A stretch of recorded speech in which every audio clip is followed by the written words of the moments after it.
Assalamualaikum warahmatullahi wabarakatuh. Perkenalkan, nama saya Sela Yunisi Hermawan. Saya dari D3 Prodi Kebidanan tingkat 3 Stikasmi Sukabumi.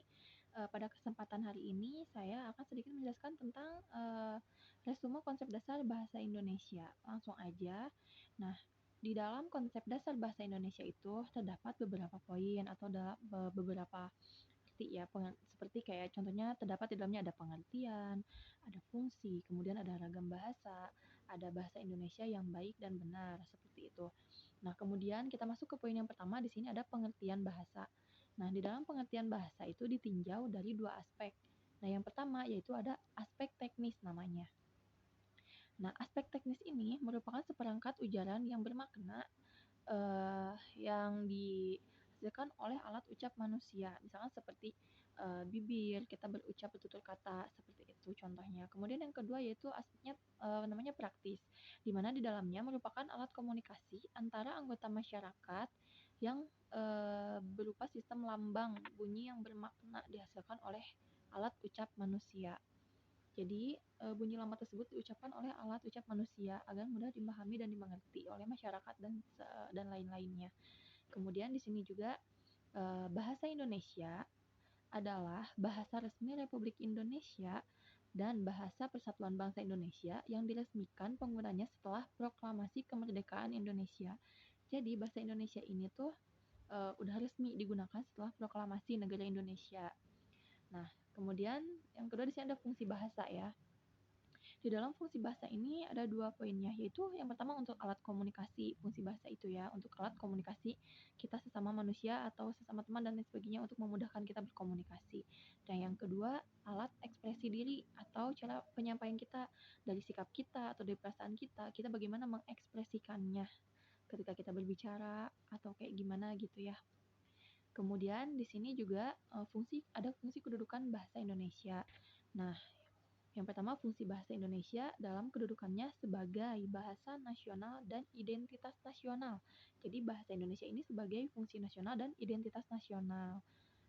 Nah, di sini ada dua poin, yaitu bahasa Indonesia berfungsi sebagai alat pemersatu berbagai suku bangsa dan alat penghubung antar daerah dan budaya. Karena bahasa Indonesia ini bahasa nasional, jadi bisa mempersatukan antara suku bangsa dan budaya seperti itu ya, karena bahasanya nasional, bahasa Indonesia itu. Kemudian yang kedua, bahasa Indonesia berfungsi sebagai lambang kebanggaan nasional. Karena kita sebagai bangsa Indonesia, jadi mempunyai kebanggaan tersendiri terhadap bangsa Indonesia, yaitu berbahasa Indonesia dengan baik dan benar. Yang kedua, di sini ada fungsi bahasa Indonesia dalam kedudukannya sebagai bahasa negara, di mana di dalamnya ada dua poin, yaitu bahasa Indonesia berfungsi sebagai bahasa resmi kenegaraan. Karena tadi setelah proklamasi ya, jadi bahasa Indonesia itu udah resmi gitu ya sebagai bahasa kenegaraan di Indonesia. Kemudian yang kedua poinnya, bahasa Indonesia berfungsi sebagai bahasa pengantar dalam dunia pendidikan dalam kegiatan belajar mengajar.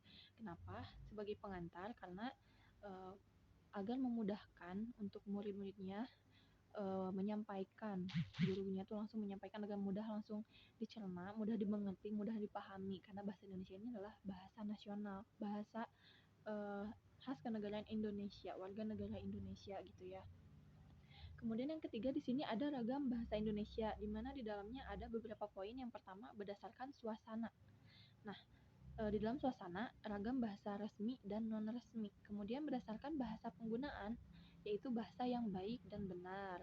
Dalam penggunaan bahasa yang baik dan benar harus benar-benar lugas dan lus ya menyampaikannya. Kemudian yang ketiga berdasarkan kebakuan, yaitu ragam bahasa baku dan non baku.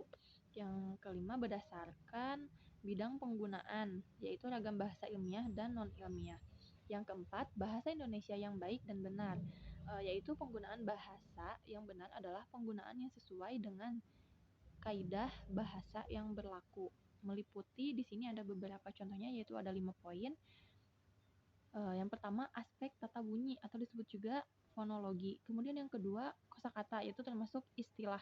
Jadi kosakata atau istilahnya itu harus benar gitu ya, biar penyampaiannya juga lebih enak gitu ya, dan gak salah arti. Kemudian ada tata bahasa, yaitu kata dan kalimat. Harus benar-benar menggunakan kata dan kalimatnya itu yang baik dan benar, agar menyatukan kalimatnya juga lebih enak dan mudah dimengerti gitu ya.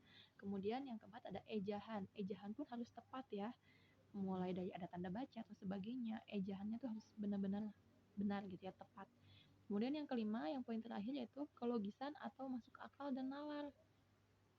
Jadi kelogisan ini tuh, jadi kalau kita mengutarakan sesuatu atau mengucapkan dan menyampaikan sesuatu harus benar-benar logis atau masuk akal dan gimana ya, harus nalar kita tuh oh iya oke itu dapat dimengerti berdasarkan logisnya begini-begini, berdasarkan nalar kita oh iya oke dapat dipahami dan dimengerti dan dicerna sama orang yang mendengar atau menerima kalimat atau ucapan dari kita itu. Mungkin cukup sekian resume saya hari ini. Kurang lebihnya mohon maaf. Wabillahi taufiq wal hidayah. Wassalamualaikum warahmatullahi wabarakatuh.